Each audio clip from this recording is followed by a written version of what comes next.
죄송합니다, 고객님. 카드, 다시 한번 결제해 볼게요. 서울 반포에서 내노라는 호텔, 하객들이 지나치는 그곳에서 시어머니의 목소리가 떨리기 시작했습니다. 죄송합니다만, 결제가 안 되네요. 혹시 다른 카드 없으세요? 한 장, 두 장, 세 장, 그리고 마지막 다섯 번째까지. 모든 카드가 연달아 거절됐습니다. 호텔 전체를 빌린 화려한 결혼식, 그 결제 순간에 벌어진 일이었죠. 왜 안 되지? 카드에 문제가 있나? 지나는 하객들의 수군거림이 시작됐습니다. 눈에 익숙한 사람들도 보였죠. 시댁 식구들은 누가 먼저랄 것도 없이 얼굴이 하얗게 질렸어요. 신우이는 웨딩드레스를 입고 멍하니 서 있었고, 신랑 가족들의 시선이 차가워지기 시작했죠. 굳이 본인이 하겠다고 하더니, 참. 그 순간 저는 멀리 떨어진 곳에서 이 모든 걸 지켜보고 있었습니다. 어쩌면 처음 저질러보는 나쁜 일에 가슴이 두근거렸지만 동시에 묘한 평온함도 느꼈어요. 그들은 이제 이해하고 있을까요? 사흘 전 제가 저지른 일을요. 안녕하세요. 저는 서미연이라고 합니다. 42살이고요.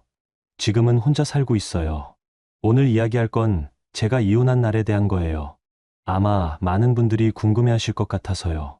어떻게 그런 일이 가능했는지, 그리고 그 이후에 무슨 일이 벌어졌는지 말이죠. 그날은 2021년 10월 끝자락이었습니다. 충남 아산에 있는 시댁 안방에서였어요. 창밖으로 단풍잎이 떨어지는 걸 보며 저는 책상 앞에 앉아 있었죠. 하얀 이혼 서류가 제 앞에 놓여 있었고요. 방 안은 정말 고요했습니다. 벽시계 초침 소리만 째깍째깍 들리더라고요. 시어머니 마영자 씨는 장 보러 나가셨고 남편은 회사에 있었어요. 10년 만에 처음으로 혼자만의 시간이었죠. 손끝이 차가웠어요. 아니, 온몸이 차가웠다고 해야겠네요. 그 방은 제가 시집와서 10년 동안 살았던 곳이었습니다. 벽지는 연한 베이지색이었고 장롱 위엔 시댁 가족 사진들이 빼곡히 놓여 있었어요. 그런데 이상하게도 제가 있는 사진은 결혼사진 한 장뿐이었죠. 나머지는 모두 신우이 지수가 주인공인 사진들이었습니다. 서류 위에 적힌 제 이름을 보니까 참 이상했습니다. 서미연. 언제부터인가 저는 그냥 마가 며느리였거든요. 동네 사람들도, 심지어 남편도 제 이름을 부른 적이 거의 없었어요. 시어머니는 늘 야 또는 미연아라고만 부르셨고 남편은 집에서 저를 부를 때 아예 이름을 부르지 않았거든요. 이제 끝이구나. 혼잣말이 저도 모르게 나왔습니다. 볼펜을 들었는데 손이 떨리더라고요. 그런데 무서워서가 아니었어요. 오히려 해방감 때문이었죠. 사실 이 순간까지 오는데 정말 오래 걸렸습니다. 결혼하고 10년 동안 저는 한 푼도 마음대로 쓴 적이 없었거든요. 제 월급 통장도 시어머니가 관리하셨어요. 힘들게 일해번 월급이 고스란히 시어머니 손에 들어갔죠. 미연아, 내 돈으로 가족들이 먹고 사는 거야. 고마워해야지. 시어머니는 늘 그렇게 말씀하셨어요. 처음엔 시집살이가 원래 이런가 보다 싶었는데 친구들과 얘기해보니까 그게 아니더라고요. 다들 놀라면서 그건 너무 심한 거 아니야? 하더라고요. 가족 카드라는 것도 있었습니다. 제 이름으로 된 카드가 5개나 됐어요. 시어머니가 하나, 시아버지, 시누이, 남편, 그리고 제가 하나. 그런데 정작 저는 그 카드 하나도 자유롭게 쓸 수 없었거든요. 미연아, 어제 마트에서 뭘 샀니? 계란하고 우유, 그리고 김치 샀습니다. 얼마? 12,000원입니다. 영수증은? 매번 이런 식이었죠. 계란 한 판을 사도 보고, 우유 한 팩을 사도 보고. 그런데 신우이 지수는 달랐어요. 백화점에서 몇십만 원짜리 옷을 사와도 아무 말씀 안 하시더라고요. 지수는 우리 공주니까 당연하지. 시어머니의 논리였습니다. 34신 신우이를 아직도 공주라고 부르시면서 혼자 사는데도 용돈을 매달 100만 원씩 주셨어요. 제 월급보다도 많았죠. 볼펜 끝이 서류에 닿았습니다. 사인하기 직전에 문득 지난 10년이 주마등처럼 지나갔어요. 신혼 첫날부터 시작된 일들이 말이에요. 첫날 밤에 시어머니가 제 가방을 뒤지셨던 것. 며느리가 뭘 숨기냐고 하시면서요. 신혼여행에서 돌아와서는 제 휴대폰을 검사하셨어요. 누구랑 연락하는지 봐야겠다면서 말이죠. 그때부터였나 봅니다. 제가 점점 작아지기 시작한 게 처음엔 시집살이 적응기라고 생각했는데 1년이 지나도 3년이 지나도 5년이 지나도 달라지지 않더라고요. 오히려 더 심해졌어요. 친정에 가는 것도 허락받아야 했습니다. 친구들과 만나는 것도 마찬가지고요. 시집간 여자가 밖에서 놀면 안 된다는 게 시어머니 지론이었거든요. 서미연. 제 이름을 또박또박 적었습니다. 그 순간 뭔가 부러지는 소리가 들리는 것 같았어요. 아니, 실제로는 묶였던 것이 풀리는 소리였을지도 모르겠네요. 서명을 마치고 나서 저는 조용히 휴대폰을 꺼냈습니다. 은행 앱을 하나씩 열어가면서 가족 카드를 정지시키기 시작했어요. 이건 정말 계획적으로 준비한 일이었거든요. 몇 달 전부터 카드 사용 내역을 정리해뒀어요. 누가 언제 얼마를 썼는지, 어디서 뭘 샀는지 다 기록해놨죠. 그리고 시어머니와 시누이가 나누는 대화들도 몰래 녹음해뒀고요. 지수야, 이번 달에 가방 또 사고 싶다며? 미연이 카드로 사라. 엄마, 고마워. 언니 몰래 하는 거지? 이런 대화들이었어요. 제가 힘들게 번 돈으로 시누이가 명품백을 사는데 저는 그 사실도 모르고 있었던 거죠. 첫 번째, 카드. 정지. 화면에 카드 이용 정지 완료라는 메시지가 떴어요. 두 번째 카드도 정지시켰습니다. 세 번째, 네 번째. 손가락이 점점 빨라졌어요. 이상하게도 마음이 평온해지더라고요. 10년 동안 쌓였던 무언가가 하나씩 풀려나가는 기분이었습니다. 마치 꽉 묶였던 신발끈을 하나씩 풀어내는 것처럼요. 다섯 번째 카드를 정지시킬 때 잠깐 멈춤했어요. 이 카드는 시아버지가 주로 쓰시는 카드였거든요. 골프장 가실 때, 술자리 하실 때 늘 이 카드로 계산하셨어요. 한 번에 몇십만 원씩 나가는 돈이었죠. 이래도 될까? 순간 그런 생각이 들었어요. 그런데 곧 마음을 다잡았습니다. 제가 번 돈이니까요. 제가 결정할 권리가 있다고 생각했거든요. 카드를 모두 정지시키는데 채 5분도 걸리지 않았습니다. 그 순간 저는 처음으로 제가 자유롭다는 걸 느꼈어요. 누구 허락도 받지 않고, 누구 눈치도 보지 않고 제가 결정한 거였거든요. 창밖에선 바람이 불고 있었습니다. 나무잎들이 바스락거리는 소리가 들렸어요. 감나무에 매달린 마지막 감들이 흔들리고 있더라고요. 평범한 가을 오후였죠. 그런데 제겐 세상이 완전히 달라 보이는 날이었습니다. 휴대폰을 내려놓고 거울을 보니까 제 얼굴에 눈물이 흐르고 있더라고요. 슬퍼서가 아니었어요. 그냥 후련해서였던 것 같아요. 무표정한 제 얼굴에 눈물만 주르르 흐르는 게 우스웠습니다. 그때 현관문이 열리는 소리가 들렸어요. 시어머니가 돌아오신 거죠. 저는 서둘러 눈물을 닦고 이혼 서류를 서랍에 넣었습니다. 아직 말씀드릴 때가 아니었거든요. 미연아, 뭐하니? 네, 어머니. 방 정리하고 있었어요. 마지막으로 거짓말을 했습니다. 사실 저는 방을 정리한 게 아니라 제 인생을 정리하고 있었거든요. 그런데 시어머니는 모르셨죠. 며칠 뒤에 펼쳐질 일들을 말이에요. 그날 밤 저는 잠을 못 잤습니다.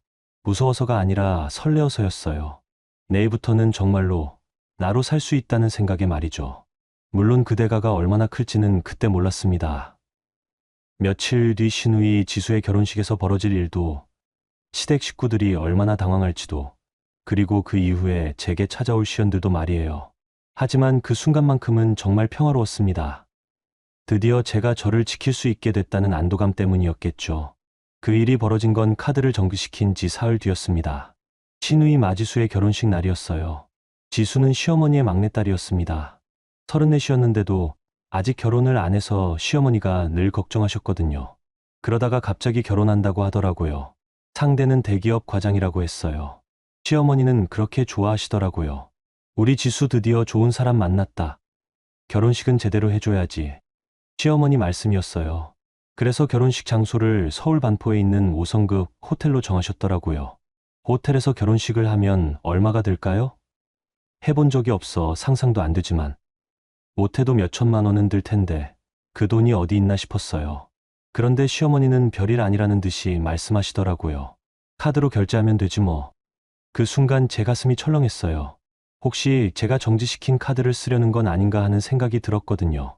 하지만 아무 말 하지 않았습니다. 어차피 알게 될 일이었으니까요. 결혼식 전날 밤 지수가 집에 와서 흥분해서 떠들었어요. 언니, 내일 정말 멋질 거야. 호텔에서 결혼식 한다는 거 친구들이 얼마나 부러워하는지 알아? 지수는 어렸을 때부터 이런 아이였어요. 뭔가를 과시하는 걸 좋아했죠. 중학생 때도 비싼 가방을 메고 다니면서 친구들에게 자랑했거든요. 고등학생 때는 해외여행 다녀온 얘기만 했고요. 시어머니는 그런 지수를 예뻐하셨어요. 우리 공주는 특별해야지라고 하시면서 말이에요. 그래서 지수는 34시 될 때까지 현실 감각이 없었던 것 같아요. 돈이 어디서 나오는지, 어떻게 벌어지는지 전혀 모르고 자랐거든요. 결혼식 당일 아침이었습니다. 호텔에 도착했을 때 정말 장관이었어요. 로비부터 화려하게 꾸며져 있더라고요. 붉은 카펫이 깔려 있고 흰 장미 꽃다발들이 곳곳에 놓여 있었어요. 샹들리에에서 나오는 조명이 반짝반짝 빛나고 있었죠. 하객들이 하나둘씩 도착하기 시작했어요. 지수 친구들, 직장 동료들, 그리고 신랑 측 가족들까지 모두 입을 벌리며 감탄하더라고요. 와, 정말 대단하다. 호텔 전체를 빌렸네. 지수 정말 부럽다. 이런 소리들이 여기저기서 들렸어요. 지수는 웨딩드레스를 입고 있었는데 정말 공주님 같았어요. 몇백만 원짜리 드레스하고 자랑하더라고요. 시어머니도 한복을 차려입고 계셨어요. 비싸 보이는 한복이었죠. 목에는 진주 목걸이를 하고 계셨고 손목에는 금팔찌를 차고 계셨어요. 정말 기뻐하시는 모습이었습니다. 우리 지수 예쁘지? 이렇게 멋진 결혼식은 처음 봐요. 하객들에게 일일이 인사를 드리시면서 자랑하고 계셨어요. 마치 자신이 결혼하는 것처럼 들뜨신 모습이었죠. 저는 멀찍이 떨어져서 지켜보고 있었어요. 사실 참석하기가 좀 그랬거든요. 이혼 서류에 사인한 지 며칠밖에 안 됐는데 아직 아무에게도 말하지 않은 상태였으니까요. 그런데 마음 한편으로는 궁금했어요. 과연 어떻게 될까 하는 호기심이 있었죠. 결제할 때 어떤 일이 벌어질지 말이에요. 식이 시작됐습니다. 신부 입장할 때 모든 사람들이 일어서서 박수를 쳤어요. 지수는 정말 행복해 보였습니다. 신랑도 멋있었고요. 둘이 서로 바라보는 눈빛이 정말 사랑스러워 보였어요. 주례 말씀도 있었고 성혼 선언도 있었어요. 그리고 패백도 했죠. 시어머니는 눈물을 흘리시면서 지수를 안아주셨어요. 우리 지수, 행복하게 살아라. 정말 감동적인 순간이었습니다. 저도 모르게 눈시울이 뜨거워졌어요. 결혼이라는 게 이렇게 아름다운 순간이구나 싶었죠. 식이 끝나고 피로연이 시작됐어요. 음식도 정말 화려했습니다. 한정식부터 양식까지 다양하게 준비되어 있었어요. 하객들은 맛있다면서 계속 칭찬했죠. 정말 최고다. 이런 결혼식은 처음이야. 지수 가족분들이 정말 대단하신 것 같아. 이런 말들을 들으며 시어머니는 더욱 으스케 하시더라고요.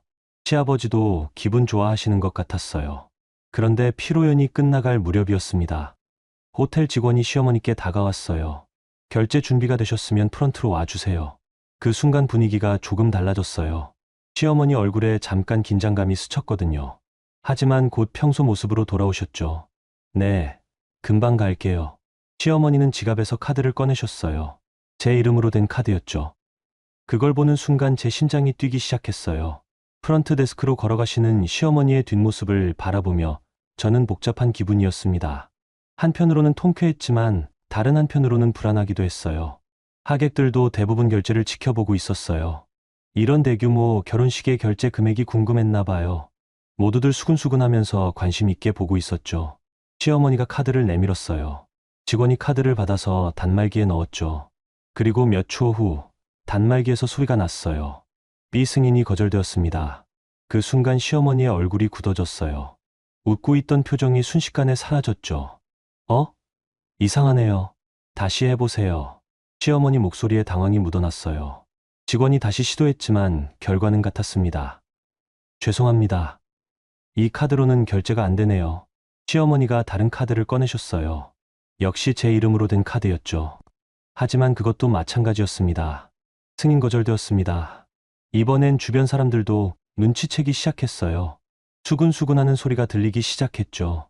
왜 안 되지? 카드에 문제가 있나? 시어머니의 얼굴이 점점 창백해졌어요. 세 번째 카드를 꺼내셨지만 결과는 똑같았어요. 네 번째, 다섯 번째 카드도 마찬가지였죠. 그 순간 시아버지가 다가오셨어요. 뭔 일이야? 카드가 안 돼요. 이상해요. 시아버지도 당황하시더라고요. 지갑에서 카드를 꺼내서 직원에게 주셨어요. 하지만 그것도 승인이 거절됐습니다. 이제 주변 하객들이 완전히 눈치채기 시작했어요. 웅성웅성거리는 소리가 점점 커졌죠. 지수도 뭔가 이상하다는 걸 알아채고 다가왔어요. 엄마, 뭔 일이야? 카드가 안 돼. 시어머니 목소리가 떨리기 시작했어요. 그런 시어머니를 본 건 처음이었죠.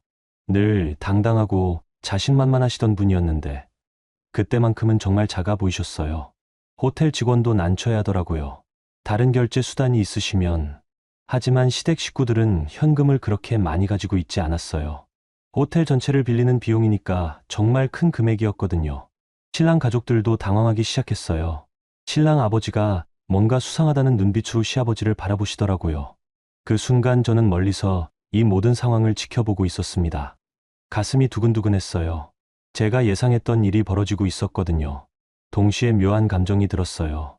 통쾌하기도 했지만 한편으로는 마음이 무거웠죠. 이렇게 많은 사람들 앞에서 창피를 당하는 걸 보니까 조금 안쓰럽기도 했거든요. 하지만 곧 마음을 다잡았어요. 이건 제가 벌인 일이 맞았지만 그렇게 될 수밖에 없었던 이유가 있었으니까요.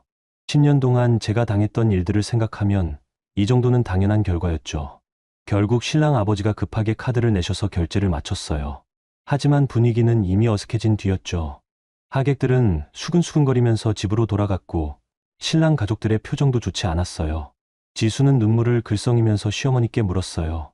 엄마, 도대체 뭔 일이야? 왜 카드가 안 돼? 하지만 시어머니는 대답하지 못하셨어요.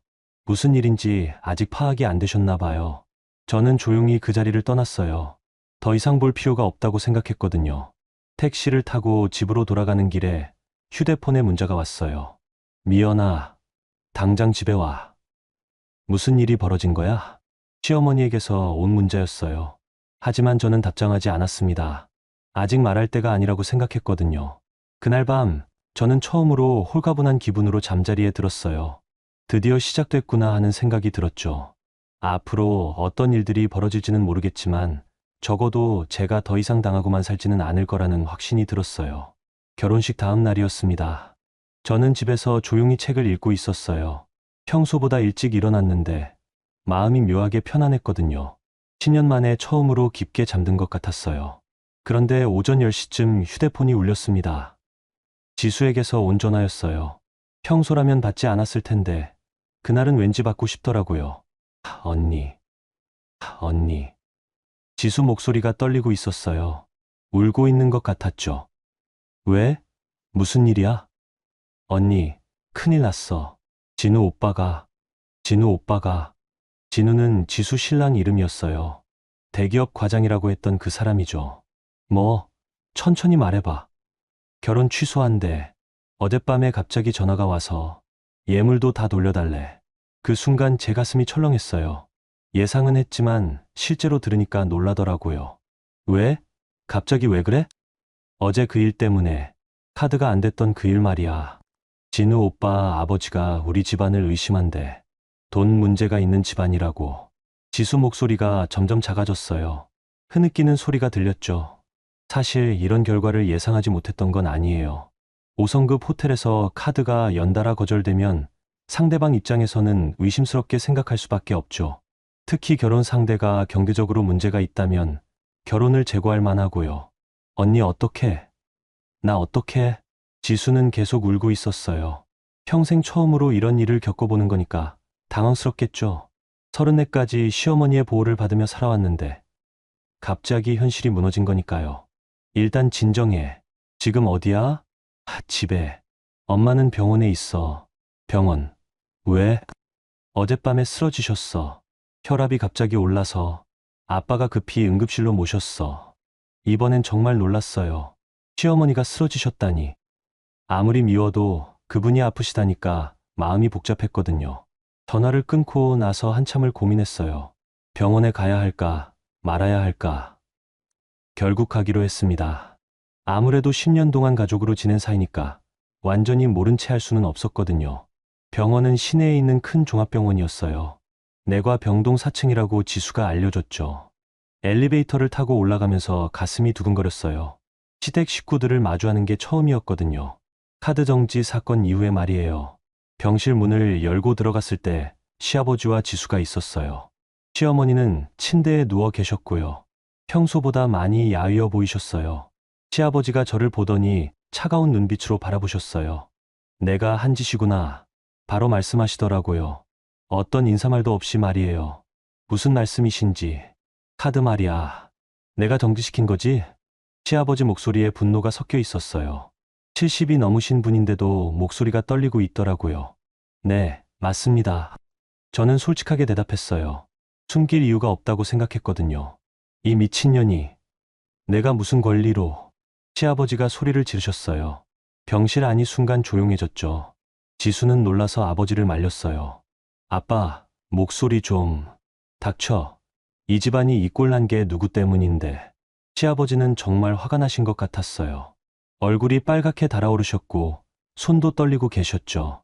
제 이름으로 된 카드니까 제가 정지시킬 권리가 있습니다. 저는 최대한 차분하게 말했어요. 목소리가 떨리지 않도록 신경 썼죠. 권리가 어디 있어?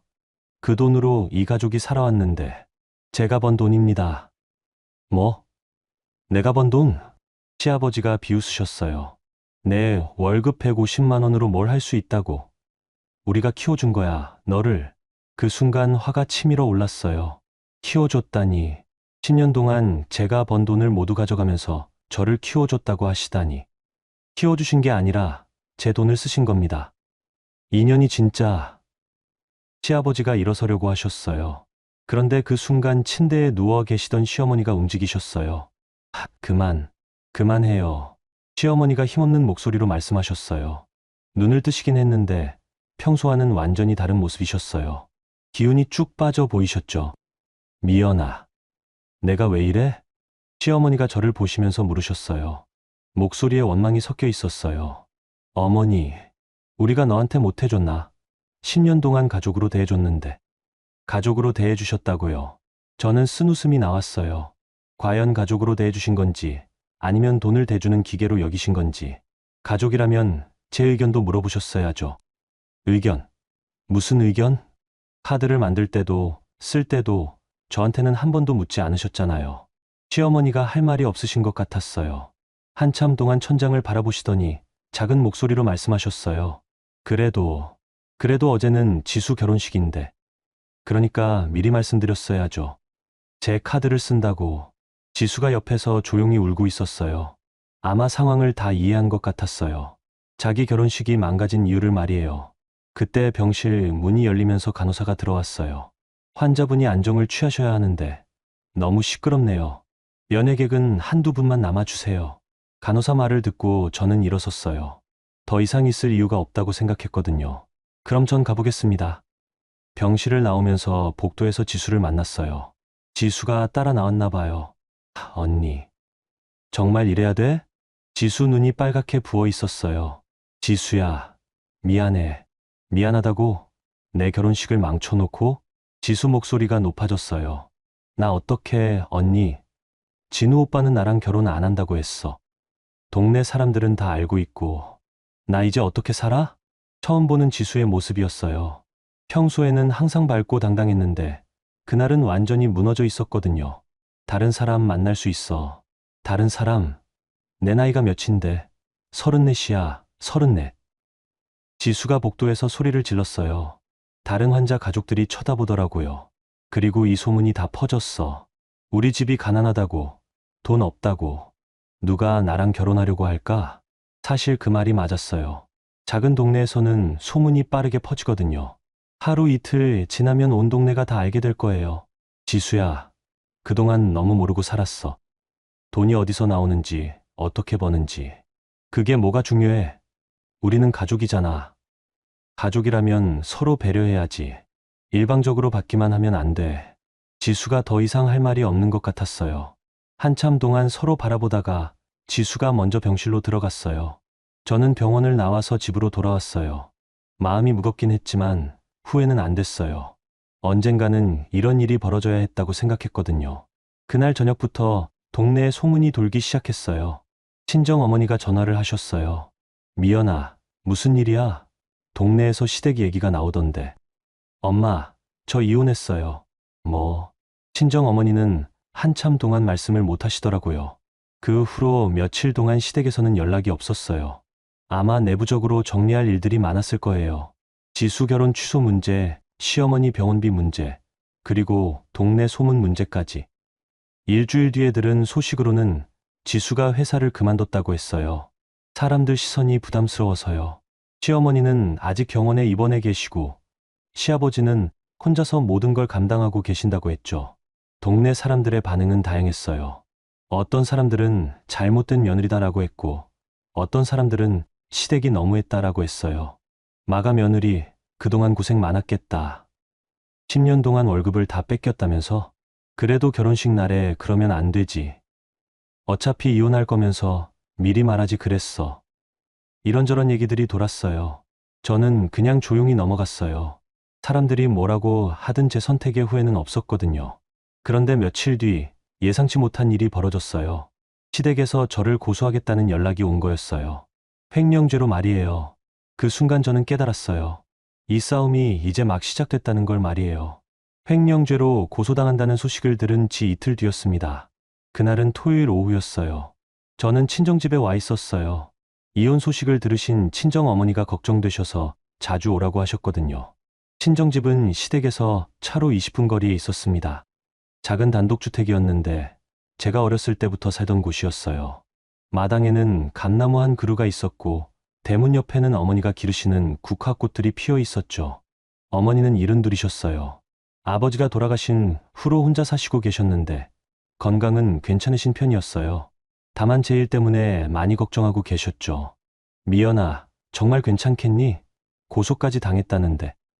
어머니가 차를 우리시면서 걱정스러운 표정으로 말씀하셨어요. 괜찮아요. 엄마, 제가 잘못한 게 없어요. 그래도 법정에 서는 건 생각만 해도 무서우니. 어머니는 평생 조용히 사셨던 분이라 이런 일들이 낯설고 두려우실 거예요. 저도 사실 무서웠어요. 하지만 물러설 수는 없었죠. 그때 대문 밖에서 발소리가 들렸어요.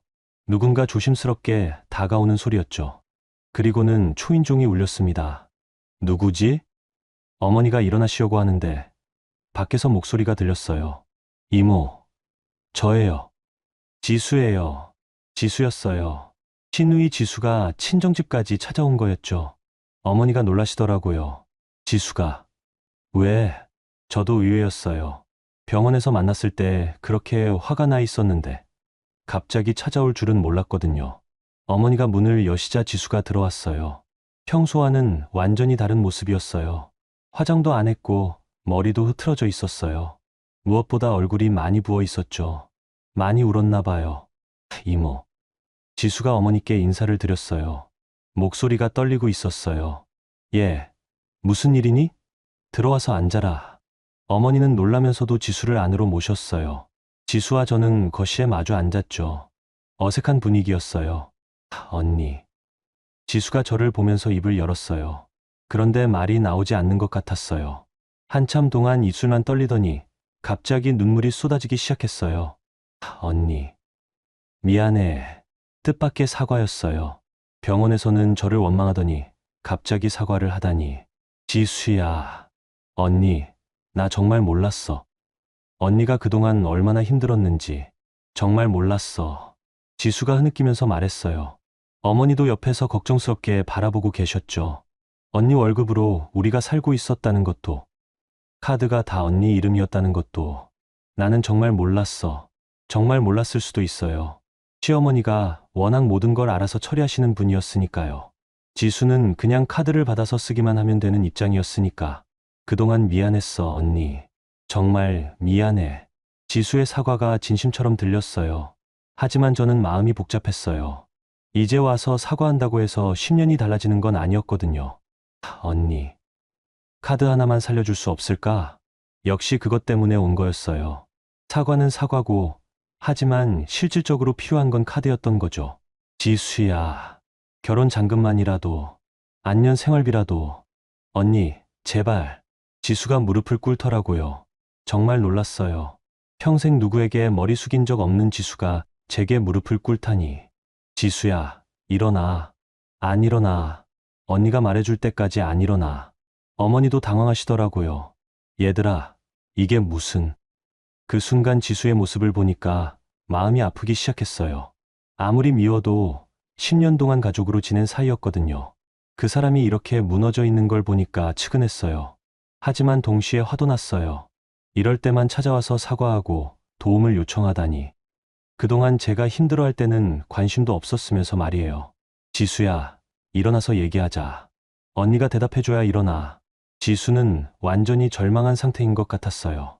눈물, 콧물이 범벅이 되어 있었고 온몸이 떨리고 있었죠. 지수야, 그건 너희들이 해결할 일이야. 제가 단호하게 말했어요. 언니, 10년 동안 내 돈으로 살아왔으면 이제는 너희 돈으로 살아야지. 우리한테 돈이 어디 있어? 언니 월급 빼고는 별로 없어.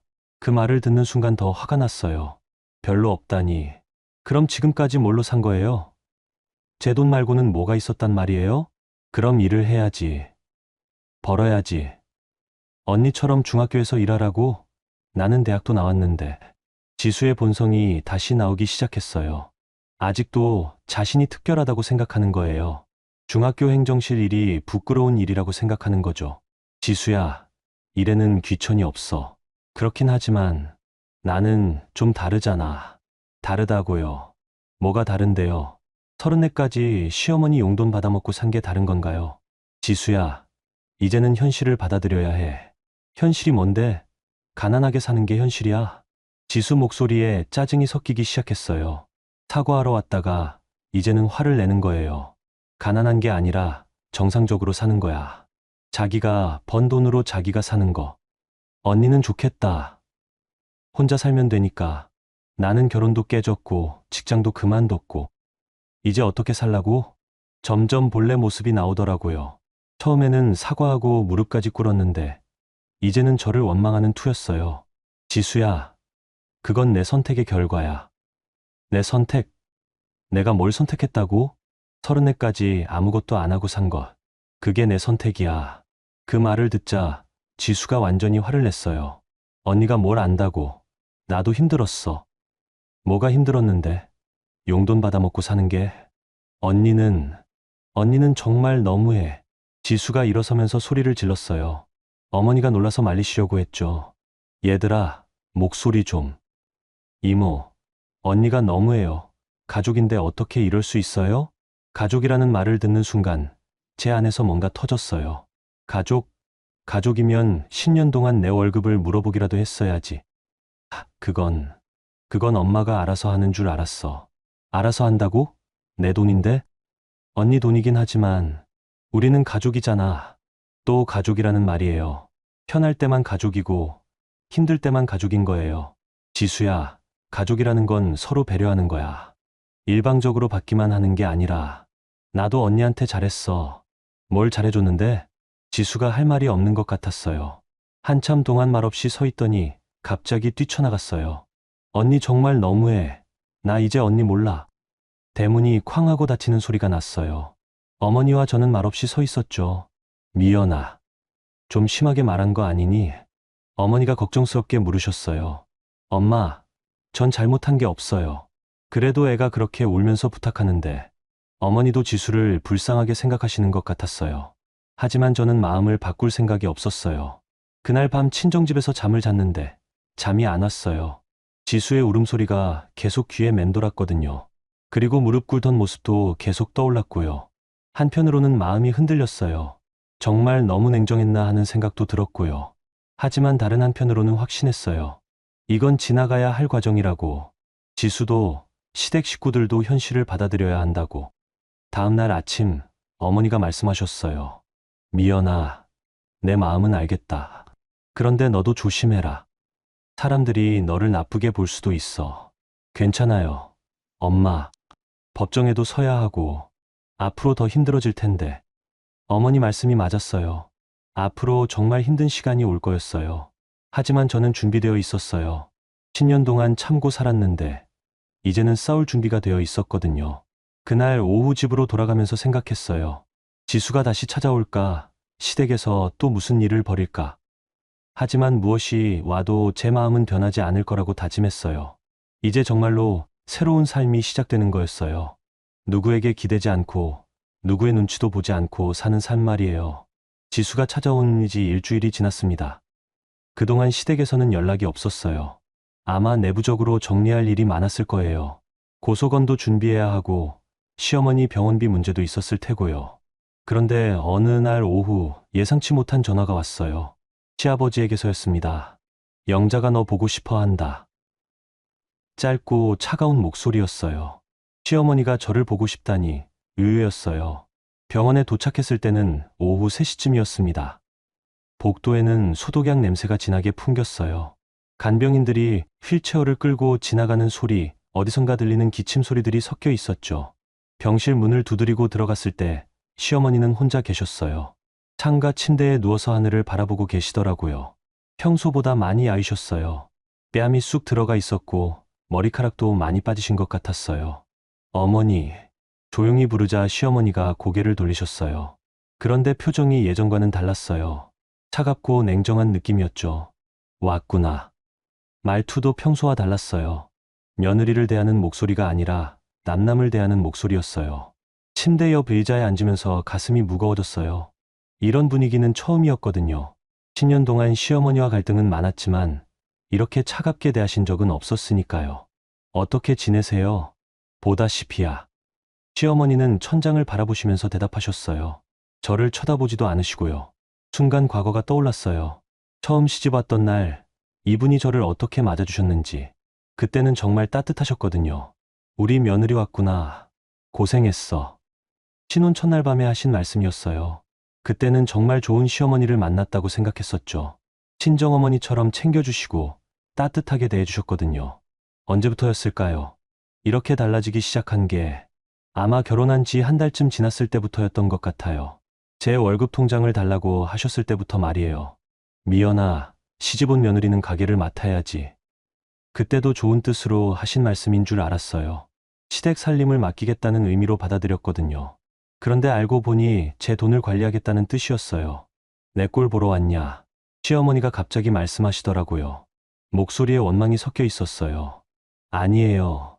아프시다고 해서. 아프긴 뭐가 아파. 내가 아프게 한 거지.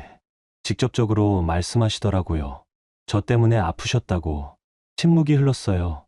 창밖으로는 가을 햇살이 들어오고 있었는데 병실 안 분위기는 차가웠어요. 어머니, 저도 사람입니다. 제가 조용히 말했어요. 사람? 시어머니가 비웃듯이 웃으셨어요. 사람이라면 가족을 이렇게 해서는 안 되지. 가족이라는 말을 들으니까 또 복잡해졌어요. 과연 저를 가족으로 여기셨을까요? 아니면 돈을 대주는 도구로 여기셨을까요? 10년 동안 제 마음은 한 번도 물어보지 않으셨잖아요. 마음. 내 마음이 뭐가 중요해. 가족이 중요하지. 여전히 똑같은 논리셨어요. 개인의 마음보다는 가족이 우선이라는. 그 순간 문득 떠오른 기억이 있었어요.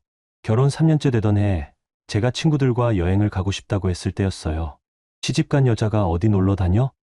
가족들끼리 시간을 보내는 게 중요하지. 친구가 뭐가 중요해? 그때도 똑같은 말씀을 하셨었죠. 제 개인적인 욕구는 전혀 중요하지 않다는 식으로. 시어머니 얼굴을 보니까 눈가에 주름이 깊게 패여 있었어요. 세월이 많이 흘렀구나 싶었죠. 저도 10년이 지났으니까 시어머니도 10년이 지난 거죠. 어머니도 힘드셨을 거예요. 제가 말했어요. 진심이었어요. 아무리 미워해도 이분도 나름대로는 가족을 지키려고 노력하셨을 테니까요. 시어머니가 처음으로 저를 쳐다보셨어요. 눈빛이 조금 달라져 있었어요. 힘들긴 뭐가 힘들어. 하지만 여전히 강하게 말씀하려고 하시더라고요. 그래도 어머니 나름대로는 그만해. 시어머니가 말을 끊으셨어요. 그리고는 다시 천장을 바라보셨죠. 한참 동안 아무 말도 없었어요. 복도에서 들리는 소음들만 병실 안에 울려 퍼졌죠. 그때 시어머니 눈가에 눈물이 맺히기 시작했어요. 한 방울씩 흘러내렸죠. 하지만 소리내어 울지는 않으셨어요. 그냥 조용히 눈물만 흘리셨어요. 저도 모르게 가슴이 아파왔어요. 아무리 미워해도 이렇게 무너진 모습을 보니까 측은했거든요. 10년 동안 함께 산 시간들이 한순간에 떠올랐어요. 명절 때 함께 음식을 만들던 일, 제가 아플 때 챙겨주시던 일들도 있었거든요. 물론 나쁜 기억이 더 많았지만 좋은 기억도 전혀 없지는 않았어요. 어머니, 그냥 가라. 시어머니가 고개를 돌리시면서 말씀하셨어요. 이제 우리는 남이니까. 그 말이 가슴에 박혔어요. 남이라니, 10년 동안 가족이었는데 이제는 남이라니. 저는 천천히 일어났어요. 더 이상 할 말이 없는 것 같았거든요. 병실을 나오면서 마지막으로 시어머니를 봤어요. 여전히 천장을 바라보고 계셨고 눈물이 계속 흐르고 있었어요. 복도를 걸어 나오면서 생각했어요. 과연 누가 옳고 누가 그른 걸까? 이런 결과가 정말 제가 원했던 건가? 하지만 곧 마음을 다잡았어요. 이건 어쩔 수 없는 과정이라고. 서로가 상처받더라도 지나가야 할 길이라고. 병원을 나오면서 가을바람이 불었어요. 차갑지만 상쾌한 바람이었죠. 새로운 계절이 오고 있었어요. 제 인생에도 새로운 계절이 와야 할 때가 된 것 같았어요. 그 일은 시어머니와 만난 지 사흘 뒤에 벌어졌습니다. 그날은 목요일 오후였어요. 저는 집에서 이혼 관련 서류들을 정리하고 있었어요. 법정에 설 준비를 해야 했거든요. 갑자기 휴대폰이 울렸어요. 시어머니에게서 온 전화였습니다. 병원에서 만난 지 얼마 안 됐는데 다시 연락이 올 줄은 몰랐어요. 미연아. 목소리가 많이 약해져 있었어요. 병원에서 봤을 때보다도 더 기운이 없으셨죠. 네, 어머니. 너 시간 있으면 병원에 와줄 수 있니? 의외의 요청이었어요. 며칠 전에는 그냥 가라고 하셨는데 갑자기 와달라고 하시다니. 무슨 일이세요? 할 말이 있어. 목소리가 떨리고 있었어요. 뭔가 중요한 얘기인 것 같았죠. 병원에 도착했을 때는 오후 4시쯤이었습니다. 평소보다 복도가 조용했어요. 면회 시간이 거의 끝나가는 시간이라 사람이 별로 없었거든요. 병실 문을 열고 들어가니 시어머니가 침대에 반쯤 일어나 앉아 계셨어요. 창밖을 바라보고 계시더라고요. 석양빛이 병실 안으로 들어와서 시어머니 얼굴을 비추고 있었어요. 어머니, 왔어요. 시어머니가 고개를 돌리셨는데 눈이 많이 부어 있었어요. 많이 우신 것 같았죠. 앉아라. 침대 옆 의자에 앉으면서 시어머니 표정을 살펴봤어요. 예전과는 완전히 달라져 있었어요. 권위적이고 강한 모습은 온데간데 없고 그냥 지쳐 보이는 할머니 같았어요. 미연아, 내가 알아야 할 일이 있어. 무겁게 말문을 여셨어요. 무슨, 그 집안 돈의 진짜 주인은 내 시아버지였단다. 갑작스러운 고백이었어요. 무슨 말씀인지 이해가 안 갔어요. 어머니, 무슨 말씀이세요? 내가 내 카드를 관리하고 돈을 쓰라고 한 것도 다 그 사람이 시킨 일이야. 시어머니 목소리가 떨리기 시작했어요. 어머니, 10년 전 내가 시집와서 월급 통장 달라고 했을 때도 나는 그러고 싶지 않았어. 하지만 그 사람이 하라고 했단다. 이해할 수 없는 얘기였어요. 10년 동안 저를 통제하고 억압한 게 시어머니였는데 갑자기 시아버지 얘기를 하시다니. 어머니, 제가 이해를 못하겠어요. 미연아, 나도 그 사람한테 당한 거야. 시어머니 눈에서 눈물이 흘러내렸어요. 결혼하고 40년 동안 내 돈이라고는 한 푼도 만져보지 못했어. 모든 게 그 사람 통제하에 있었단다. 충격적인 고백이었어요. 시어머니가 돈을 관리하시는 줄 알았는데 사실은 시아버지가 모든 걸 조종하고 있었다니. 그럼 그동안 나는 그냥 방패막이었어. 그 사람이 직접 나서면 너희가 반발할까봐 나를 앞세운 거야. 시어머니가 손으로 얼굴을 가리시더라고요. 너무 부끄러워하시는 것 같았어요. 순간 모든 게 이해되기 시작했어요. 왜 시어머니가 늘 시아버지 눈치를 보셨는지, 왜 중요한 결정은 항상 시아버지가 내리셨는지. 그럼 지수 용돈도 그것도 그 사람이 주라고 한 거야. 딸은 특별하게 키워야 한다면서. 나는 반대했어. 너무 많이 준다고. 지수에게 매달 100만 원씩 용돈을 주는 것도 시아버지 지시였다는 거였어요. 어머니는 왜 말씀 안 하셨어요? 어떻게 말해? 남편한테 당하고 있다고. 그것도 며느리한테. 시어머니의 자존심이었나 봐요. 남편에게 당하고 있다는 사실을 인정하기 싫으셨던 거죠. 미연아, 나도 평생 억울했어. 하지만 어쩔 수 없었단다. 시어머니가 고개를 떨구시면서 말씀하셨어요. 그 사람은 무서운 사람이야. 한 번 화나면 말을 끝내지 못하시더라고요. 무슨 일이 있었는지 짐작은 갔지만 구체적으로 묻기는 어려웠어요. 어머니, 그래서 너한테 미안했어. 정말 미안했단다. 하지만 어쩔 수 없었어. 이제야 이해됐어요. 시어머니의 차가운 태도, 권위적인 모습들이 그게 본래 모습이 아니었던 거예요. 시아버지의 지시를 따라야 하는 상황이었던 거죠. 내가 내 월급 통장을 달라고 할 때 정말 하기 싫었어. 하지만 안 하면 그 사람이. 시어머니가 다시 말을 멈추셨어요. 시아버지가 어떤 식으로 압박하셨는지 알 것 같았어요. 카드 만들 때도 그 사람이 며느리 이름으로 여러 개 만들라고 했어. 나는 왜 그래야 하냐고 물었지만 그럼 시아버지는 왜 그러셨을까요? 컨트롤하고 싶은 거야. 이 집안의 모든 걸 자기가 관리하고 싶은 거지. 시아버지의 성격을 조금은 알고 있었어요. 무뚝뚝하고 권위적이셨죠. 하지만 이 정도일 줄은 몰랐어요. 그럼 지금까지 너는 아무 잘못 없어. 오히려 내가 용감했어. 시어머니가 처음으로 저를 따뜻하게 바라보셨어요. 카드 정지시킨 것도 나는 속으로 고마웠어. 드디어 이 악순환이 끝나는구나 싶었거든. 정말 뜻밖의 말씀이었어요. 화내실 줄 알았는데 오히려 고마워하셨다니. 그럼 지수 결혼식 때문에 쓰러지신 건 그 사람 때문이야. 내가 카드를 정지시켰다는 걸 알고는 정말 무서웠어. 시어머니 목소리가 더욱 작아졌어요. 어머니, 정말 몰랐어요. 알 리가 없지. 나도 숨기려고 했으니까. 이제 이해가 됐어요. 왜 시어머니가 늘 긴장해 있으셨는지, 왜 시아버지 앞에서는 말을 못 하셨는지. 미연아, 이제라도 알아줘서 고마워. 시어머니가 제 손을 잡으셨어요. 차가운 손이었어요. 어머니도 힘드셨겠어요. 응, 정말 힘들었어. 40년 동안. 두 사람은 한참 동안 말없이 앉아 있었어요. 창밖으로 해가 지고 있었어요. 병실 안이 점점 어두워지고 있었죠. 그때까지 저는 시어머니를 원망하며 살았었어요. 모든 억압과 통제의 원인이 시어머니라고 생각했거든요. 하지만 알고 보니 시어머니도 피해자였던 거예요. 어머니, 앞으로 어떻게 하실 거예요? 모르겠어. 이제 와서 뭘 할 수 있겠니? 시어머니는 체념한 것 같았어요. 40년 동안 그렇게 살아오셨으니 이제 와서 바꾸기는 어려우실 거예요. 그런데 미연아, 조심해라. 네, 그 사람이 가만두지 않을 거야.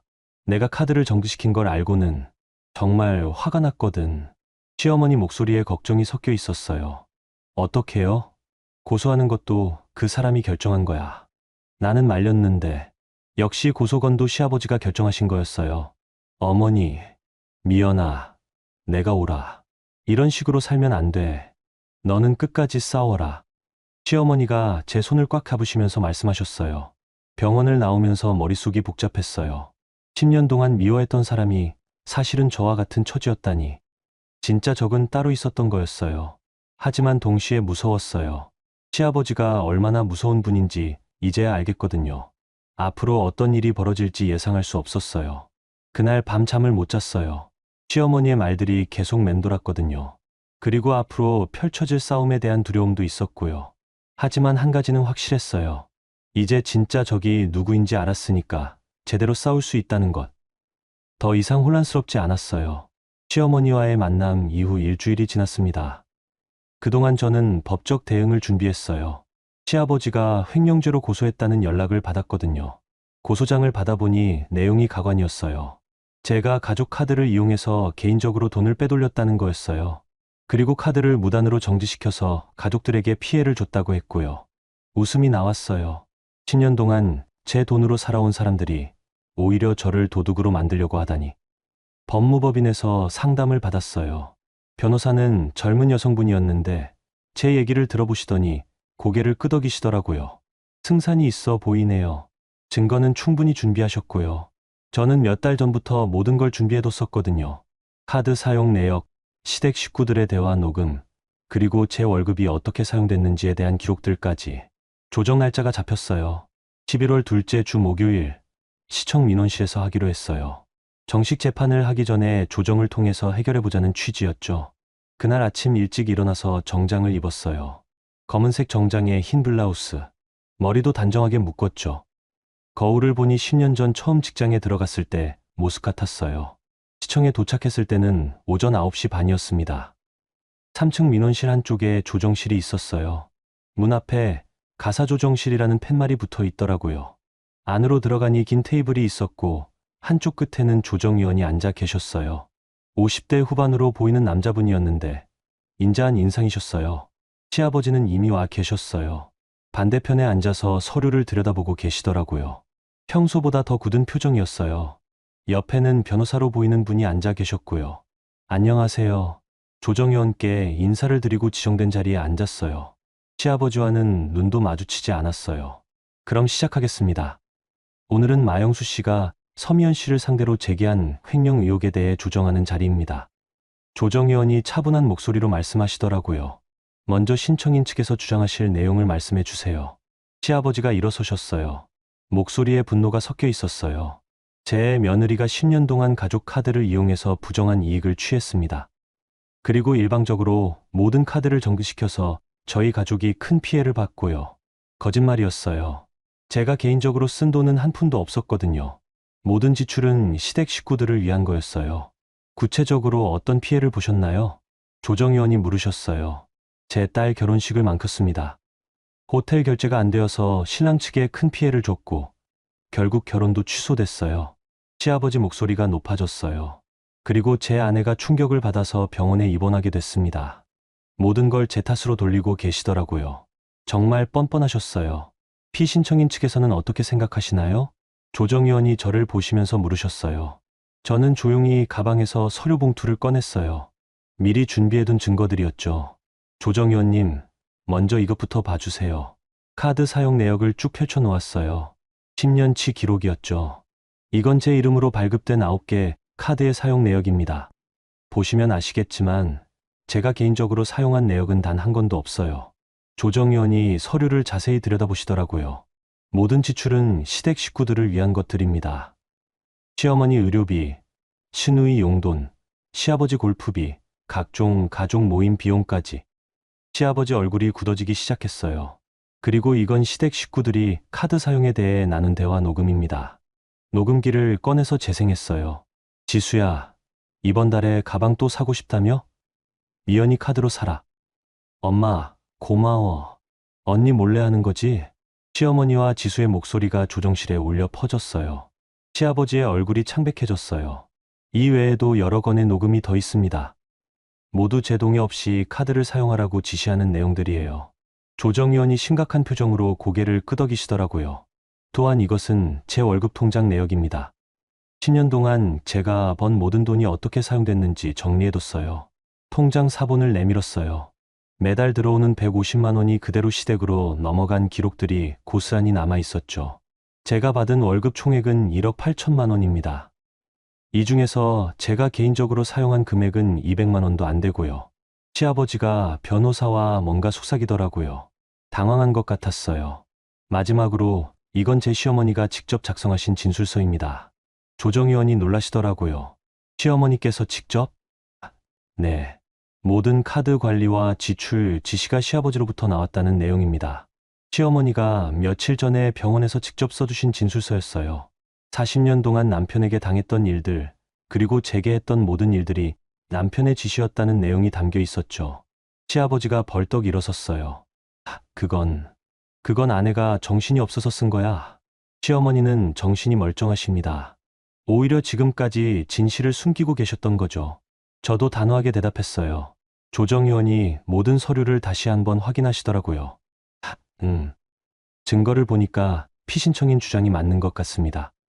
시아버지 변호사가 뭔가 말하려고 했지만 조정 의원이 손을 들어서 막으셨어요. 신청인 측에서 주장하는 횡령의 증거는 전혀 없고 오히려 피신청인이 피해자로 보입니다. 방 안이 조용해졌어요. 시계 소리만 똑딱똑딱 들렸죠. 그리고 카드 정지는 피신청인의 정당한 권리 행사입니다. 본인 명의의 카드를 본인이 관리하는 게 당연하죠. 시아버지가 할 말이 없어 보였어요. 얼굴이 빨갛게 달아올라 있었죠. 조정 의원님, 시아버지가 뭔가 말하려고 했지만 목소리가 떨리고 있었어요. 신청인께서 추가로 주장하실 내용이 있으신가요? 조정 의원이 물으셨지만 시아버지는 대답하지 못했어요. 변호사도 고개를 저었고요. 그럼 이 사건은 신청인의 주장에 근거가 없다고 판단됩니다. 조정을 종료하겠습니다. 조정 의원이 서류에 뭔가 적으시더라고요. 시아버지가 의자에서 일어나면서 저를 째려봤어요. 하지만 더 이상 무서움지 않았어요. 진실이 밝혀진 이상 저는 당당할 수 있었거든요. 이게 말이 되냐? 시아버지가 마지막으로 소리를 지르셨어요. 10년 동안 키워준 은혜를 이렇게 갚아? 은혜요? 저는 차분하게 대답했어요. 제 돈으로 살면서 무슨 은혜를 베푸셨나요? 시아버지가 할 말이 없으신 것 같았어요. 변호사가 옆에서 말리더라고요. 조정실을 나오면서 가슴이 뻥 뚫린 것 같았어요. 10년 동안 억눌려 있던 감정이 한순간에 해방되는 기분이었죠. 시청 밖으로 나오니까 햇볕이 따뜻했어요. 11월인데도 포근한 날씨였어요. 새로운 시작을 하라는 뜻인 것 같았어요. 휴대폰에 문자가 왔어요. 시어머니에게서였습니다. 고생했어. 이제 마음 놓고 살아라. 짧은 문자였지만 마음이 따뜻해졌어요. 시어머니도 이제는 진실을 말할 용기를 내신 거였으니까요. 그날 오후 집에 돌아와서 조용히 앉아 있었어요. 정말 끝난 거구나 싶었어요. 10년간의 억압과 통제가 하루 만에 끝날 줄은 몰랐거든요. 하지만 이제 진짜 새로운 시작이었어요. 누구의 그림자가 아닌 저만의 삶을 살 수 있게 된 거였으니까요. 조정이 끝난 지 한 달이 지났습니다. 그동안 많은 일들이 있었어요. 가장 먼저 찾아온 건 지수였어요. 어느 가을 저녁 별이 뜨기 시작할 무렵이었죠. 현관 앞에서 조심스럽게 서 있는 지수를 봤을 때 처음엔 또 무엇 때문에 왔나 싶었어요. 하지만 지수의 표정이 예전과 달랐어요. 어디서 일을 하고 온 것 같았어요. 손에는 작은 꽃다발을 들고 있었죠. 언니. 목소리가 많이 작아져 있었어요. 미안했어요, 언니. 정말 미안했어요. 이번에는 진심이 느껴졌어요. 예전처럼 뭔가를 요구하려는 게 아니라 정말로 사과하러 온 것 같았거든요. 지수야. 언니, 저 이제 일해요. 작은 카페에서 아르바이트 시작했어요. 뜻밖의 소식이었어요. 34세 지수가 처음으로 일을 시작했다니. 처음엔 정말 힘들었어요. 서빙하는 것도 모르겠고, 계산하는 것도 어렵고. 그런데 하다 보니까 조금 알겠더라고요. 지수 얼굴에 예전에는 없던 성숙함이 있었어요. 언니가 10년 동안 얼마나 힘들었는지. 이제야 조금 알 것 같아요. 그날 밤 지수와 오랜만에 진솔한 대화를 나눴어요. 서로를 이해하지 못했던 지난 시간들에 대해서, 그리고 앞으로에 대해서 말이에요. 며칠 뒤에는 시어머니가 퇴원하셨다는 소식을 들었어요. 병원비는 시아버지가 자신의 적금을 깨서 해결하셨다고 했죠. 아마 처음으로 자신의 돈을 쓰신 거였을 거예요. 시어머니는 퇴원 전날 저에게 연락을 하셨어요. 미연아, 한 번만 더 봐줄 수 있겠니? 병원에서 만난 시어머니는 많이 좋아져 계셨어요. 얼굴에도 생기가 돌았고 목소리도 훨씬 밝아져 있었죠. 미연아, 고마웠어. 시어머니가 제 손을 잡으시면서 말씀하셨어요. 어머니, 너 때문에 나도 용기를 낼 수 있었어. 이제 그 사람한테 할 말은 다 했단다. 시어머니도 변하고 계시는 것 같았어요. 40년 만에 처음으로 남편에게 자신의 목소리를 내신 거죠. 어머니도 이제 편해지세요. 응, 너도 행복하게 살아라. 이제는 정말로 자유니까. 그때 시어머니가 흘린 미소는 정말 따뜻했어요. 처음 보는 시어머니의 진짜 모습이었던 것 같아요. 고소 건이 완전히 정리된 건 11월 말이었어요. 시아버지 측에서 고소를 취하했다는 연락이 왔죠. 더 이상 법정에 설 이유가 없어진 거였어요. 그 즈음 저는 새로운 결심을 했어요. 중학교를 그만두고 다른 일을 시작해보기로 한 거였어요. 10년 동안 안정적이긴 했지만 이제는 새로운 도전을 하고 싶었거든요. 집 근처에 작은 봉제 공장이 있었어요. 직원을 구한다는 공고를 보고 지원했죠. 시급은 중학교보다 낮았지만 뭔가 새로운 걸 배워보고 싶었어요. 첫 출근날 아침이었습니다. 12월 초순의 차가운 공기를 마시며 공장으로 향하는 길이었어요. 발걸음이 가벼웠어요. 공장은 2층짜리 건물이었어요. 1층에는 재봉틀들이 쭉 늘어서 있었고 2층은 완성품을 보관하는 곳이었죠. 직원들은 모두 아주머니들이었는데 따뜻하게 맞아주셨어요. 새로 오신 분이구나. 잘 부탁드려요. 처음이라 서툴겠지만 열심히 하겠습니다. 재봉틀 앞에 앉아서 처음으로 천을 만져봤어요. 서툴렀지만 뭔가 만들어가는 재미가 있었어요. 제 손으로 직접 뭔가를 만든다는 게 새로웠거든요. 점심시간에 동료 아주머니들과 함께 밥을 먹으면서 이런저런 얘기를 나눴어요. 모두 자신의 생활비를 벌기 위해 일하는 분들이었어요. 그 모습이 당당해 보였어요. 미연 씨는 어쩐 일로 여기까지 오게 됐어요? 새로운 시작을 하고 싶어서요. 새로운 시작이라. 좋은 말이네요. 퇴근 시간이 되어서 공장을 나오는데 겨울 저녁 공기가 상쾌했어요. 차가웠지만 마음만은 따뜻했어요. 오랜만에 제 선택으로, 제 의지로 하루를 보낸 기분이었거든요. 집으로 돌아가는 길에 편의점에 들렀어요. 제 돈으로 제가 먹고 싶은 걸 사는 것. 너무 당연한 일이지만 저에게는 10년 만의 자유였어요. 그날 밤 거울을 보면서 생각했어요. 얼굴이 많이 달라졌다고.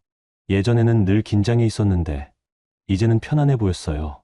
휴대폰을 보니 친정 어머니에게서 문자가 와 있었어요. 미연아, 오늘 첫 출근 어땠니? 우리 딸 고생 많았다. 어머니께 답장을 보냈어요. 엄마, 전 괜찮아요. 이제 정말 괜찮아요. 정말 괜찮았어요.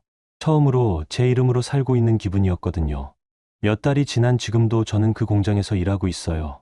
실력도 많이 늘었고 동료들과도 친해졌어요. 월급은 예전보다 적지만 모든 게 제 것이라는 사실이 행복해요. 시댁과는 연락이 끊겼어요. 시어머니와는 가끔 안부 정도는 주고받지만 시아버지와는 완전히 남남이 됐죠. 지수는 요즘 카페에서 열심히 일하고 있다고 해요. 힘들지만 보람 있다고 하더라고요. 사람들이 가끔 물어봐요. 후회하지 않냐고, 10년을 그냥 버린 거 아니냐고. 하지만 저는 전혀 후회하지 않아요. 오히려 그 10년이 있었기에 지금의 자유가 더 소중하게 느껴지거든요. 누구의 며느리도 아닌, 누구의 그림자도 아닌, 그냥 서미연으로 살 수 있다는 것. 이보다 더 큰 행복이 어디 있을까요? 지금도 매일 아침 일어나서 생각해요. 오늘은 뭘 하며 살까? 점심은 뭘 먹을까? 퇴근하고는 뭘 할까? 이런 소소한 선택들이 제게는 가장 큰 기쁨이에요. 누구나 자신의 이름으로 살 권리가 있다고 생각해요. 그 권리를 찾는 건 결코 이기적인 일이 아니라 당연한 일이라고요. 이제 저는 자유롭습니다. 진짜 자유롭게 살고 있어요. 여러분, 서미연의 이야기는 어떠셨나요? 때로는 가족이라는 이름으로 가해지는 억압이 있습니다. 하지만 누구나 자신의 이름으로 살 권리가 있어요. 늦었다고 생각하는 순간이 바로 시작할 때입니다. 용기 있는 한 걸음이 여러분의 인생을 바꿀 수 있어요. 진정한 자유는 누군가의 허락이 아닌 스스로의 선택에서 시작됩니다.